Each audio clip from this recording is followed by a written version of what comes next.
오늘 보실 성경 말씀은 마태복음 12장 38절로 42절을 보시겠습니다. 그때에 서기관과 바리새인 중 몇 사람이 말하되 선생님이 우리에게 표적 보여주시기를 원하나이다. 예수께서 대답하여 이르시되 악하고 엄란한 세대가 표적을 구하나 선지자 요나의 표적밖에는 보일 표적이 없느니라. 요나가 밤낮 사흘 동안 큰 물고기 뱃속에 있었던 것 같이 인자도 밤낮 사흘 동안 땅속에 있으리라. 심판때에 니느웨 사람들이 일어나 이 세대 사람을 정죄하리니 이는 그들이 요나의 전도를 듣고 회개하였음이거니와 요나보다 더 큰 이가 여기 있으며 심판때에 남방여왕이 일어나 이 세대 사람을 정죄하리니 이는 그가 솔로몬의 지혜로운 말을 들으려고 땅끝에서 왔음이거니와 솔로몬보다 더 큰 이가 여기 있느니라. 아멘. 우리는 신앙을 더 키우고 또 하나님을 더욱더 가까이 하기 위해서 여러 종교적인 관념을 발휘하게 되는데 대부분의 그 시대나 지금이나 동서양을 막론하고 기적을 체험하려고 하는 성향이 있습니다. 그것은 하나님이라는 대상에 대한 어떤 선입감이 우리가 하나님을 만나거나 하나님이 우리를 만나실 적에 일어나는 현상에 대해서 특별할 것이라는 예감 때문인 것입니다. 이래서 근본적인 측면에서는 크게 나쁜 생각은 하지 않습니다. 왜냐하면 그런 생각도 저런 생각도 없이 하나님을 믿겠다고 하면 그것도 또 인간적이잖아요. 그래서 예수님에 대해서 하나님의 아들이시여 메시아라고 하는 자정을 증거하기 위해서 표적을 보여주시오. 이렇게 몇 차례 그런 일이 보입니다. 본문에 서기관과 바리새인 중에 몇 사람이 예수님을 상대로 표적 보여달라. 왜 표적을 보여달라 했을까요? 예수님에 대한 소문, 예수님에 대한 자정하시는 말씀들에 대해서 유대인들로서는 선지자 또는 메시아 엄청난 민족적 어떤 소망 가운데서 큰 명제가 되기 때문에 이 이슈를 확정하고 개인적으로 믿으려고 하면은 뭔가가 사인이 필요하다, 표적이 필요하다는 거죠. 그랬을 때에 예수님께서 하신 이 말씀이 요나의 표적밖에 보일 표적이 없나니 그러시면서 주님께서 밤낮 사흘 동안 큰 물고기 뱃속에 요나가 있었던 것 같이 인자도 주님도 밤낮 사흘 동안 땅속에 묻히게 될 것인데 요나가 나왔듯이 나도 부활하게 될 것이다 하는 말씀으로 답해 주신 것입니다. 그런데 우리가 인생을 살면서 신불생간에 가장 큰 경험, 가장 큰 기적은 무엇이라고 해야 될까 하는 거죠. 이것은 인생의 철학적인 면에 있어서 다루어져야 할 부분입니다. 종교 철학 이전에 우리 신불신간에 우리 지구촌의 삶에서 가장 큰 기적, 그것은 어떤 자기 자신의 삶의 모델이 되고 그리고 지향할 수 있는 소망의 어떤 모티브가 되는 그런 큰 경험은 무엇일까 하는 거예요. 그래서 가장 큰 기적이 뭘까? 가장 큰 기적이라는 주제로 말씀을 나누려고 합니다. 우리 주님께서 이들에게 답을 하실 때에 이렇게 요나가 고기 뱃속에 들어갔다가 사흘 만에 나온 것 같이 주님도 돌아가시고 십자가에 죽으시고 땅속에 묻혔다가 사흘 만에 나오신다, 부활하신다고 하는 이 말씀을 통해서 부활이 가장 큰 기적이라는 뜻에서 말씀을 하신 거죠. 그래서 첫째로는 우리가 알아야 될 것이 인생에 있어서 문제점이라고 하면은 가장 큰 문제점은 신불신간에 다 그렇습니다. 사람은 한 번 죽으면 끝이 되는 것이 아니고 부활을 반드시 하게 되어 있다고 하는 성질면에 있어서 우리 인간의 질적 면에 있어서 그렇다는 겁니다. 동물은 그냥 죽고 없고 나무와 이런 다 생명체들도 죽고 없어지지만 사람은 그런 성질로 지어진 것이 아니라는 거죠. 여기에 명점이 있는 거예요. 우리가 왜 예수를 믿어야 되고 또 왜 우리가 종교 속에서 생명에 대한 얘기가 주가 되어야 되며 하는 이 모든 것들은 또 인생을 어떻게 살아가는데 기독교적 교훈은 왜 좋으며 또 타 종교의 가르침과 철학은 또 왜 부실하냐 하는 이런 식으로 비판되어지는 이유는 영생에 관한 내용이 없으면은 허당이라는 거죠. 세상에서는. 그래서 이 부활에 대한 개념이, 부활에 대한 연구가 이해가 되고 문제가 되지 않으면은 아무것도 인생을 건질 수가 없습니다. 우리 예수님을 믿거나 안 믿건 간에 일단 사람은 다 부활하게 돼 있어요. 근데 어느 쪽으로 갈 것이냐에 이 부활해가지고서. 그래서 우리 몸의 기능상 부활하는 성질을 가지고 있다는 거죠. 이렇기 때문에 부활에 대한 연구가 불신자라도 안 되면 안 되는 상황이에요. 이래서 예수님께서 사람에게 가장 큰 기적이라고 하면 이렇게 질문을 하는 사람들에게 이제 서론격으로 말씀드리면 그렇다는 거죠. 부활에 대한 이 문제를 해결하는 거예요. 무슨 기적을 보고 큰 체험을 하고 대단한 것을 발명하고 그게 좀 중요한 게 아니고 사람이 예수를 믿으나 안 믿으나 간에 부활하게 될 터인데 이 문제를 어떻게 해결할 것이냐는 거죠. 왜냐하면 영원한 지옥을 가야 할 몸, 영원한 천국을 갈 수 있는 몸 이렇게 갈리는 날이 온다는 거죠. 이것은 미래에 대한 상상이 아니고 우리 몸 자체가 기능 자체가 그렇다는 거예요. 한번 죽으면 끝이다라고 생각하기 때문에 예수를 안 믿고 또는 사회에서 자기 나름대로 철학대로 살아가는 거죠. 그리고 남의 삶의 가치관에 대해서 극단적으로 비판할 이유가 없다는 그런 식으로 사는 거예요. 왜냐하면 죽으면 끝이라고 하는 이런 또는 죽음 후에 대한 것은 너무 막연하다고 하는 이런 입장에서 부활을 그렇게 관심 있게 생각하지 못하기 때문에 마음대로 사는 거예요. 그러면서도 이건 아닌데 그러고 살거든요, 세상에. 그래서 부활은 본래 사람의 영혼의 성질이기 때문에 이 문제를 해결하는 것이 가장 큰 문제고 이것이 가장 큰 기적의 내용이라는 거죠.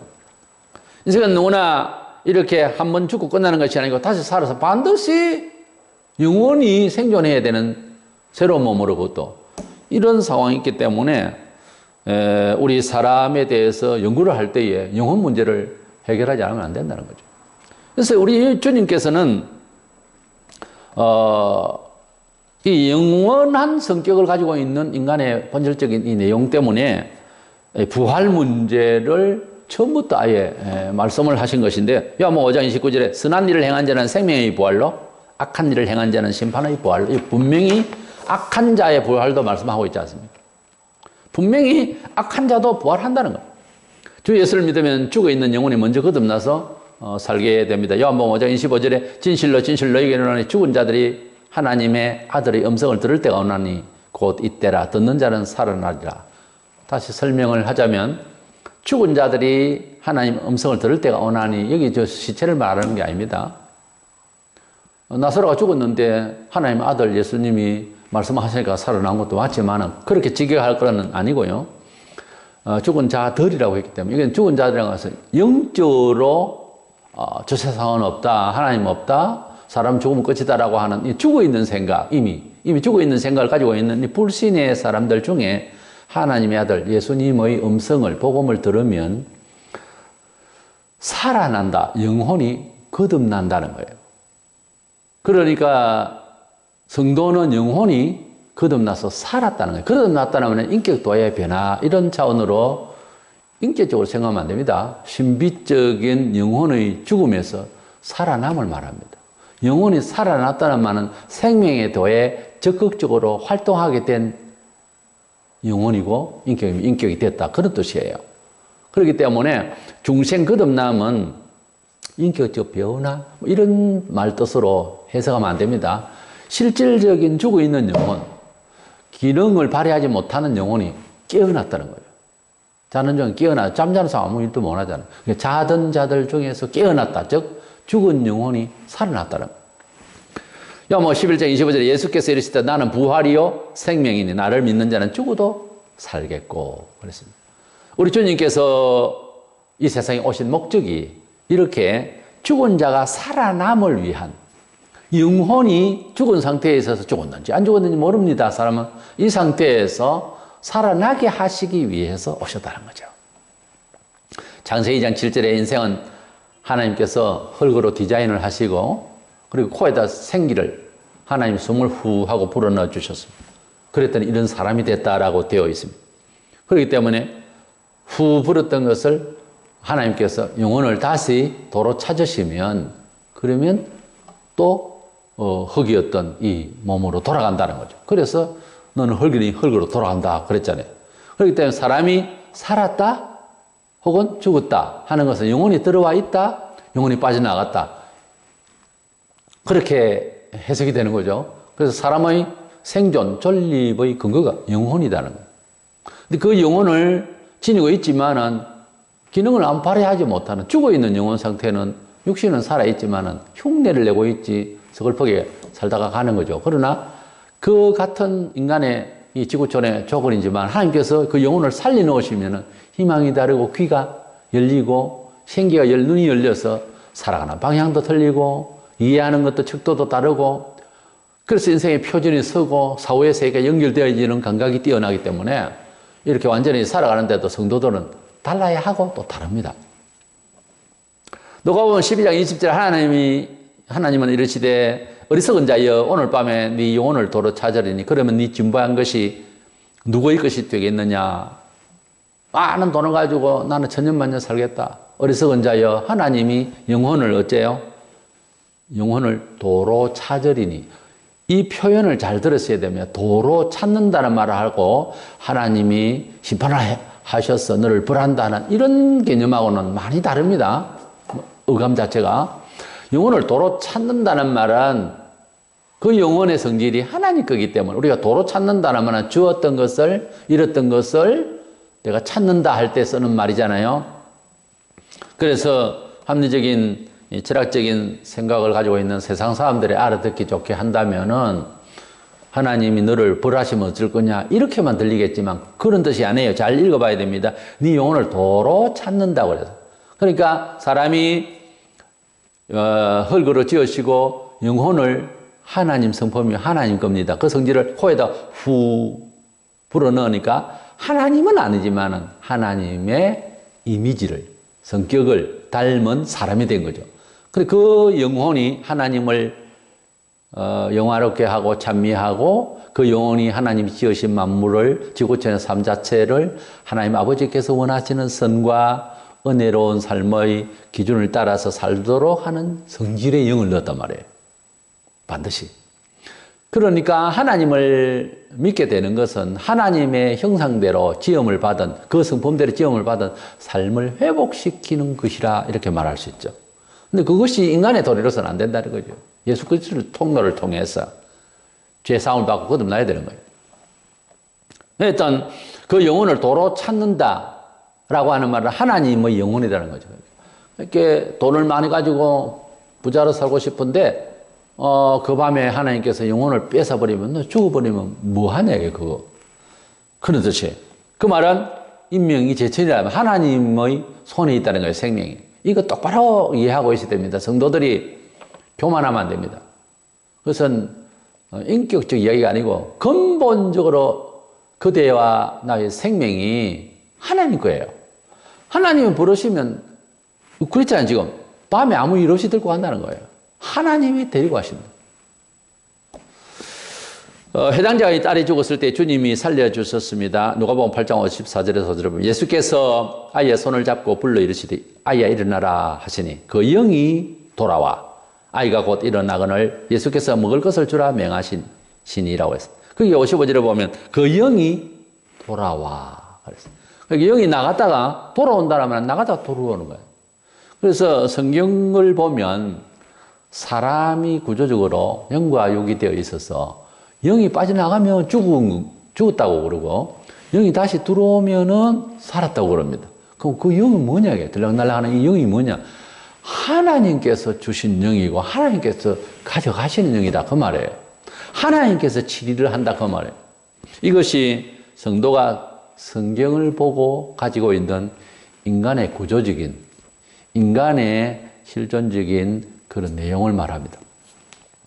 그 영이 돌아와 살았다라고 하는 것은 하나님께서 그 영혼을 움직이신다는 거죠. 돌아왔다. 영혼이 있으면 살고 하나님께서 데려가시면 죽는다. 또 다시 데리고 오면 산다. 이 말은 생명의 원천이 하나님 손에 장중에 있다. 이것을 불신자들은 모르고 있으면서 생각도 감각도 없으면서 그럴 리가 없다라고 생각해요. 그러면 영혼을 자기가 책임질는가? 그런데 영혼이 있다고 생각을 못하고 있어요. 생각만 있다 이런 정도지. 그러니 안타깝기 그지없죠. 얼마나 무식한 놈이 없어요. 근데 그렇게 살고 있습니다. 핍박을 하고 진리를 반박하고. 우리가 가지고 있는 의학, 과학 이 모든 것들로 총동원해도 영혼을 들락거릴 수가 없어요. 영혼을 어떻게 들었다 놨다 할 수가 없단 말이에요. 하나님의 것이기 때문에, 하나님의 초월전 역사이기 때문에 과연 감당을 못합니다. 죽은 지가 나흘 되어서 썩어 냄새가 나는 나사로를 영혼을 부르시니까 다시 살아났죠. 결국은 사람이 생명이 있는 것은 육체에 있는 것이 아니고 영혼에 있다는 거죠. 그것은 삶의 정서를 배우는데도 기초가 됩니다. 사람이 영혼이 세상의 말을 하자면 정신이 옳아야 다른 모든 일들도 몸도 구조적으로도 또 삶의 진행에 있어서 활동 영역도 더 창조적으로 될 수 있다는 그런 내용이 되죠. 그래서 성경에는 영혼이 잘된 같이 범사가 잘 되라는 말도 있는데, 우리 하나님께서 영혼을 살려주시니까 감각적으로 인생관이 달라지고 문화관이 달라지고 우주관이 달라지고 사후세계에 연결되는 생각이 트입니다. 영혼이 닫혀있는 상태에서 아무도 안 보이죠. 사후세계에 안 보인다는 거예요. 이 지구를 이해하는데 수평성 저놈이는 무엇이 있을까 이러고 있었는데, 그렇게 그만큼 사람들의 생각이 짧습니다. 망원경을 갖다 대고 전체 망원경을 가지고 연구를 하고 이러다 하늘 그 끝을 알 수가 없어요. 그런 정도의 유한된 인간이면서 아직도 하나님의 말씀에 이렇게 영혼의 실존에 대해서 말씀을 하고 있는데 거부한다고 하는 것은, 그 영혼이 타락해서 영혼이 죽은 상태에서 일어나는 현상에 대해서 여러 정세를 말을 하고 있거든요, 성경에. 그 죄에 대해서 로마서 1장에서 자세히 이야기하고 전체적으로 인간이 영혼이 하나님을 떠나 있는 상태에 대한 말씀들이 쫙 나오잖아요. 그러면은 영혼이 있다 없다는 결정을 할 수 있는 지각이 없으면 그런 정세를 봐서는 솔직해야 되지 않겠습니까? 예수를 믿는다라는 그 정세를 인정한다는 말이에요. 아, 하나님의 진단이 맞다. 의원으로 오신 예수께서 나를 환자로 취급하시고 정세를 보아서 내가 죄인이라는 것, 아직 죄에 대한 개념이 안 써 있습니다. 구원에 대한 어떻게 보면 개념도 안 써 있습니다. 그래도 그 정세를 인정해버릴 때 사마리아 여인처럼 저가 나에 대한 사정을 다 이야기했다. 내 사정에 대한, 나의 못남에 대한, 나의 존귀함이 파괴되어 있는 상태에 대한, 영혼의 실존에 대한 성경의 많은 교훈을 들으면 들을수록, 듣게 하면 할수록 인정을 하게 되는 단계가 회개한다 그 말이에요. 하나님께서 우리 사람을 지으셨는데 죄와 허물로 타락되어 있고 영혼이 죽은 상태임에 대한 그 증거를 계속해서 그 여러 가지 정표를 이야기해 줍니다. 그래서 하나님을 찾지 않으면 안 되는 지경의 사람임을 자꾸 이야기를 해요. 끝까지 부정하면 할 수 없지만 그렇게라도 하겠다는 것이 복음 전파의 내용이에요. 이래서 사람은 영혼이 있다. 그리고 어디로 가든지 지옥을 가든지 천국을 가든지 영원히 살게 되는 그런 성질을 가지고 있다는 거예요. 죽은 사람 영혼을 부르니까 영혼을 왔죠. 우리가 한 번은 다 죽죠. 전부 그 영혼들 전부 불러서 일제히 다 들어갑니다.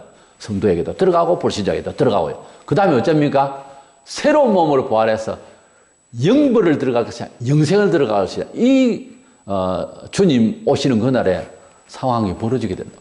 이 때문에 사람은 부활에 대한 이 문제를 해결하지 않으면 더 큰 기적, 더 큰 문제가 세상에 또 어디 있느냐 이거죠. 두 번째로는 부활할 수 있는 문제에 대해서 우리는 어떻게 이해할 것이냐. 역사에 대한 역사적 사실 또는 미래사에 대한 점을 칠 때 그렇게 믿을 수 있는 여건이 있어야 되거든요. 가령 극락을 이야기하는 석가 극락 가봤다 왔어요? 죽고 없잖아요.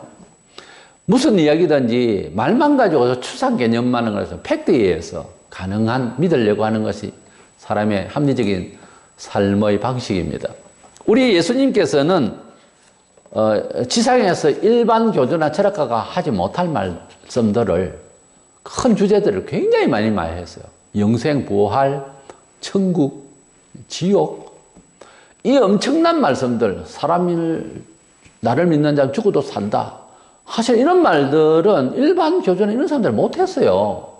석가도 할 수 없으니까 전능을 그냥 받아들여라. 당연하죠. 그게 겸손이 아니고 그럼 당연한 거예요. 그건 도도 아니고 아무것도 아니에요. 근데 예수님 나를 믿는 자는 죽어도 살겠다. 살았잖아요. 죽어서 하면 살았잖아요. 그래서 하나님께서 말씀하신 것 중에서 이 생명 문제에 대해서 죽어도 산다는 이 말씀을 하셨으면 본인은 어떻게 할 거예요? 본인이 살아야 될 거다. 그래서 예수님께서 이 주일 새벽에 살아나셨어요. 그래서 주일은 주의 부활일이라고 하는 줄임말입니다. 주일은 교회 가서 예배당에 간다. 이렇게 생각하면 안 되고, 주일은 주님의 부활일. 이렇게 생각해 줘야 합니다. 이래서 우리 주님께서 부활을 하셨는데 사도행전 2장 24절에 하나님께서 그를 사망의 고통에서 풀어 살리셨으니 이는 그가 사망에 매여 있을 수 없음이라. 하나님 아버지께서 예수님의 희생 제물 되신 것을 받으시고 이제 살려주셨다는 말씀입니다. 오늘 읽은 이 본문에서 요나의 표적을 상기시키면서 주님께서 죽으시고 땅속에 들어가셨다가 요나처럼 고기 뱃속에 3일 동안 있듯이 땅속에서 3일 동안 있다가 부활하실 것에 대한 예언을 하셨고, 이 부활하신 이 내용 자체가 기적 중에 큰 기적이 될 것이라고 그 서기관 바리새인에게 말씀하셨습니다. 그런데 주님이 부활을 정말 하신 거예요. 고린도전서 15장 20절에 그러나 이제 그리스도께서 죽은 자 가운데 다시 살아나서 잠자는 자들의, 죽은 자들의 말이에요. 그것도 성도들의 첫 열매가 되셨도다.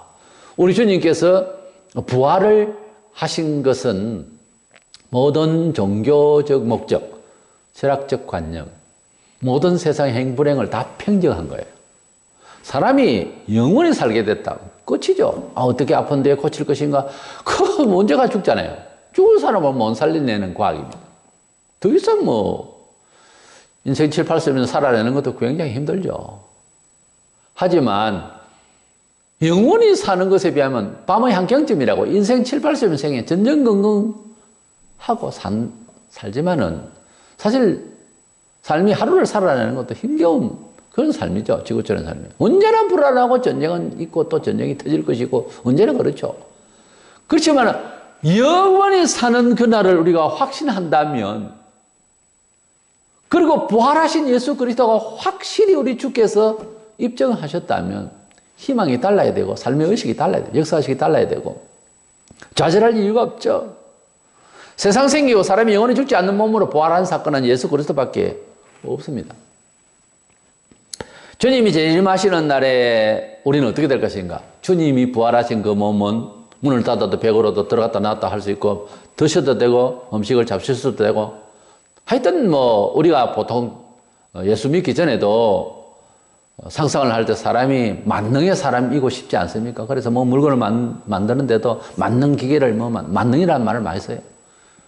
전능하신 하나님의 작품이다 보니까 뭔가 전능하고 싶어서 그래서 교조도 되고 자기가 신이다 이렇게 하는 사람도 생기는 이유가 그런 상상을 가지고 있다는 거죠, 사람이. 그런데 그 상상을 그대로 실현하는 날이 부활의 날에 일어나는 현상입니다. 놀랍습니다. 정말 놀라운 거예요. 기적 중에 기적이죠.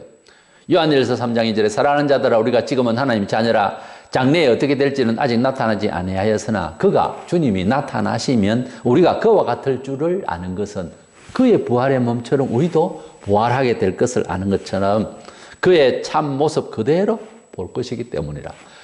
참 모습, 예수 그리스도 부활하신 그 몸이 곧 우리의 몸이 되도록 부활의 첫 열매, 이삭을 이렇게 첫 열매를 땁니다. 그러면 그 첫 열매, 과일의 첫 열매를 따 그와 같은 과일이 주렁주렁 열린다. 그런 뜻이고 첫 열매라는 말은 따로 노는 열매 아닙니다. 다른 거 아닙니다. 그 많은 것 중에서 첫 열매라는 거죠. 이래서 우리는 이 부활이라고 하는 이 놀라운 사실을 철학적 개념으로서만 아니라 가르치신 당사자인 예수께서 실제로 인간으로 오셨고 삶을 다 우리가 흔적을 다 지금도 고고학적으로도 이렇게 알 수 있고 하는 이 예수 그리스도는 일반 사람이 아니었다는 것, 하나님의 아들이시다는 것을 증명한 이 부활 사건은 곧 우리가 그를 믿으면 그렇게 또 되리라고 약속하신 그대로 우리가 부활하게 될 것이라고 하는 사실 앞에서 너무나도 큰 희망이고 놀라운 거죠. 그래서 부활의 가능성은 우리를 가르치신 분이 실제로 부활했다는 거죠. 희망을 이야기하고 좋은 이야기를 해도 본인이 다 죽었잖아요. 여기에서 무슨 희망을 또 걸겠습니까? 그럼 그냥 센치하게 뭐 이렇게 상상하고 인생을 그렇게 낭만적으로 어영부영 뭐 신화 얼듯이 그렇게 살다 가면 안 되죠. 사실 자체가 부활했다는 거죠. 예수께서는. 그러니까 부활하신 것이 나의 인생의 모든 생각이 시작이 되어야 되는 거예요. 삶의 진행에 있어서 목적에 있어서 모든 삶의 모든 프리즘은 예수 그리스도 부활이라고 하는 사건에서 나가야 되는 거예요. 왜냐하면은 이 세상의 모든 일이 아무리 좋게 보이고 그런 게 있어도 그럴싸한 게 있어도 죽는단 말이에요, 끝이. 그랬을 때 그 슬픔은 이런 말로도 알 수 없죠. 다음에 세 번째 우리 생각해서 부활이라고 하는 이 예수 그리스도의 사건은 우리 지구촌의 삶에 어떤 영향을 줘야 되겠습니까? 성도의 삶은 이 부활을 믿는 그날부터 사실은 승리한 자가 되어버렸습니다.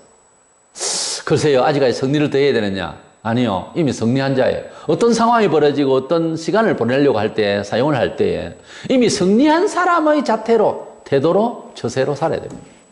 근데 이렇게 살아가면 승리할까? 아니죠. 우리는 이미 큰 덩치로서, 큰 주제로서 인생을 건진 사람이에요. 그렇기 때문에 그 삶을 표시하는 데 있어서만 단지 보일 뿐이죠. 게임을 할 때에 상당한 실력을 가진 사람과 아마추어가 게임을 한다고 칩시다. 이제 프로와 아마추어가 붙었을 때에 아마추어는 이겨보자 그러잖아요. 이기고 또 이기려고 하더라. 적그리스도가 그런다 하듯이 이겨보자 이러지만 프로는 상당한 수준에 있는 프로는 어떻게 그 게임을 해요? 인생을 게임으로 볼 때 이긴 입장에서 하잖아요. 그 감각이 없는 사람은 아마추어입니다. 성도로서 인생을 논할 때는 평신도든 누구든 프로 정신이 있어야 됩니다. 인생은 벌써 승리한 입장이에요. 이 말에 대해서 아멘 할 수 있어야 됩니다. 분명한 것은 이미 프로는 이긴 상태에서 게임을 유도하고 있다고 하는 거. 이걸 알고 있어야 되는데 성도가 돼가지고 아직도 인생이 긴가민가 또 투쟁하는 심리로 이렇게 사는 것은 아닌 거예요. 이미 성공했고 승리할 수밖에 없고 모든 합력하여 선을 이루시는 하나님의 섭리하에서 이미 성공자로 부르심을 받은 상태인 것입니다. 그래 알고 인생을 살면 얼마나 편안합니까? 인생을 어떻게 살 것이냐보다 왜 살아야 하며 사후는 어떻게 되는지 지구촌의 삶은 뭔지 이 모든 것을 우리가 깨닫고 있는 입장이고 그렇지 않는 사람은 막연한 인생이죠. 긴가민가. 우리는 긴가민가의 사람이 아닙니다. 예수께서 오셔서 유대인의 어떤 종교 흐름에서 종교 개혁을 하신 분이 아닙니다. 통틀어 지구촌의 삶 자체를 설명한 거예요. 그것은 부활입니다. 부활에서 영생을 얻는 것이 바로 이 지구촌을 만드시고 사람을 지으신 하나님의 목표였습니다. 창세기 3장에서 원죄를 짓지 않았으면 그런 목표, 그런 아들의 희생, 그런 많은 연구, 그런 많은 우리들의 과학 아무 필요 없는 거죠. 죄를 안 지었으면. 그런데 죄를 짓고 나니까 상황이 달라진 거예요. 죄를 지었기 때문에 파괴되어진 것을 일구어 나간다는 과학과 연구와 종교와 이렇게 헛짓고 있는 거예요.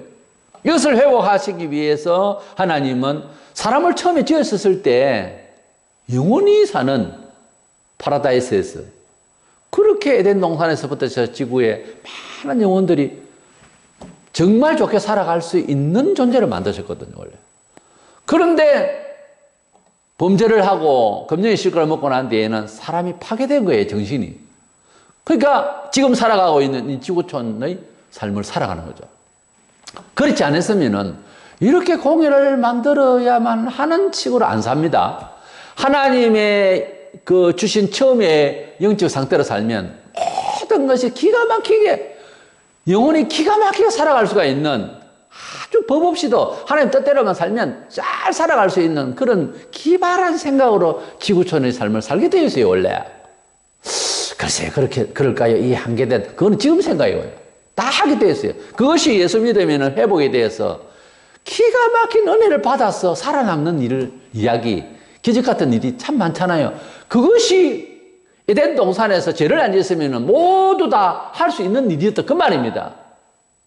깨우치시기를 바랍니다. 그래서 하나님께서 아들을 이 세상에 보내시고 하나님께서 지구촌에서 가장 큰 고민이 있다면 사람을 지금 살려놔야 된다는 거예요. 이것이 하나님 아버지께서 아들을 보내신 주 목적입니다. 요한복음 6장 40절에 예수께서 내 아버지의 뜻은 아들을 보고 믿는 자마다 영생을 얻는 이것이니 마지막 날에 내가 이를 다시 살리리다 하시느라 그랬습니다. 예수님께서 이 세상에 오신 목적을 스스로 가지고 있는 철학을 이야기한 것이 아니고 내 아버지께서 이 세상에 보내신 목적이 곧 예수님 목적이죠. 예수님은 임의로 생각하고 철학을 가진 분이 아니고 하나님 아버지께서 이 세상에 보내셨고 탄생하실 때부터 남달리 탄생하셨잖아요. 여자의 처녀의 뱃속으로 들어와서 성령으로 잉태됐다고 했는데 이 신비한 이야기죠. 근데 예수님께서 이 세상에 오신 것은 오고 싶어서 온 것이 아니라 아버지께서 보내셨는데 왜 보냈어요? 우리를 살리기 위해서, 영생하게 하기 위해서 이 세상에 보냈다는 것이죠. 그래서 부활 영생을 믿지 않으면 그리스도인으로서의 종교 생활은 사실은 다 헛된 겁니다. 사도 바울이 말하기를 우리가 부활하지 않으면 어떻게 보면 더 불쌍한 자가 아니냐라고 했습니다. 그렇죠? 기독교 생활은 다른 타 종교, 사흘 촛발일 날 절에나 올라가고 그런 차원이 아니잖아요. 기독교 생활은 사실은 악착같이 삽니다. 하나님의 뜻 가운데서 뭘 하든지 기도하고 뭘 하든지 감사하고 뭘 하든지 성경대로 표준을 삼고 이게 뭐 힘겨워서 못 살죠 어떻게 보면. 근데 우리가 왜 그것을 좋아라 하고 사느냐 하면 우리에게 부활을 주신 하나님 이 사건 앞에서 모든 성경의 원칙이 삶의 원칙이 되어야 된다는 기준이 있었기 때문에 그렇습니다. 세상적으로 보면은 순교까지 하는 것까지 다 읽어보면 굉장히 힘들죠. 굉장히 힘들죠. 그러나 우리가 부활이 없다면은 더 불쌍한 자가 된다는 말이 맞죠. 바울의 말에. 그래서 부활이 기독교의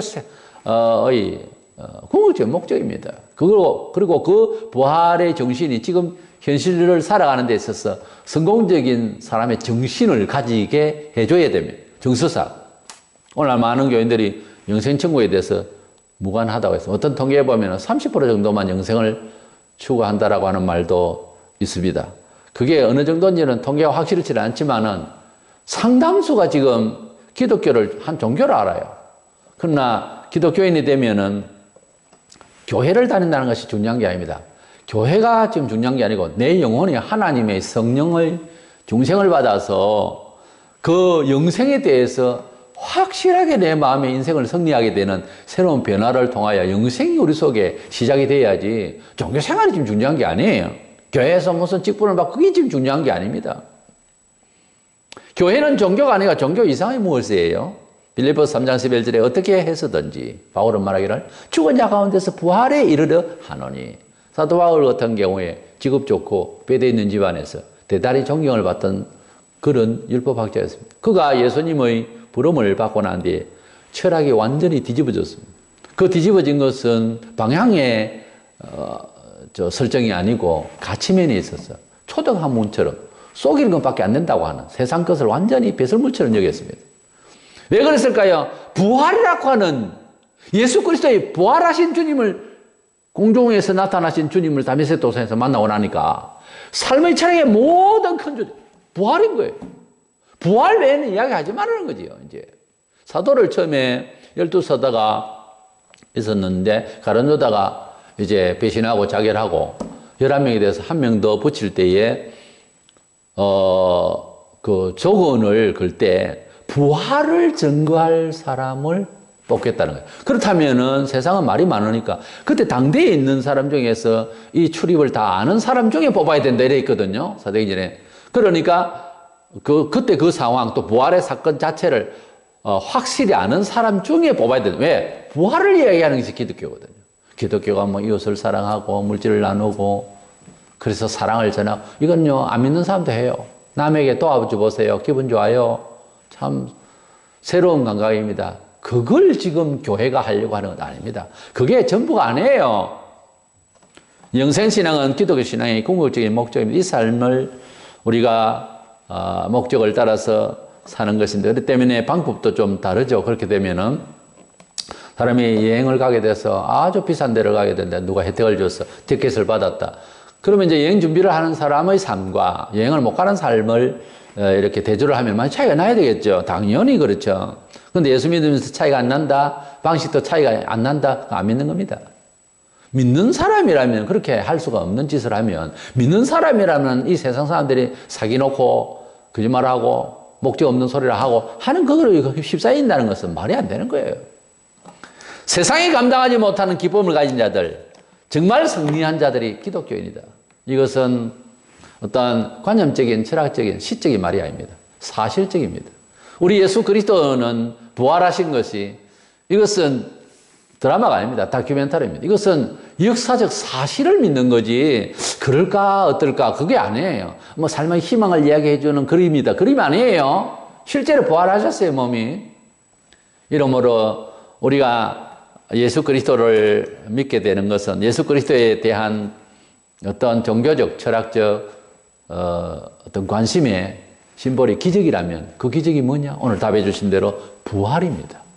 그 부활이 내게 주는 인생을 살아가는데 그 저력이라고 하는 것을 생각을 다시 하시기 바랍니다. 다른 거 뭐 기적이 병이 낫고 뭐 오그라지면 발이 펴지고 지금 그게 그렇게 대단한 건 아닙니다. 그거 안 펴지면 어떻습니까? 지금 가면 펴지는 바람에 그 손에 죄를 질 수 있다고 하는 가정에서 보면은 꼭 세웅지마로 꼭 다 좋은 건 아니에요.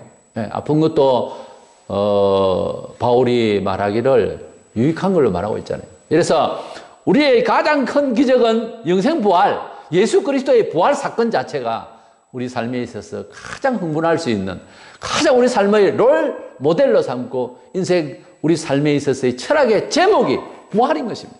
생명 부활인 것입니다. 부활의 생명인 것입니다. 이것이 우리에게 승리의 요인이요. 삶을 살아가면서 스스로 자평을 하고 또 반성을 하고 이렇게 진보를 하기 위한 사유를 할 때特반이 이 부활을 통하여 나는 승리한 자가 아닌가, 승리의 사람으로서 확신을 가지고 삶을 승리해 나갈 수 있는 저와 여러분 되시기를 원합니다.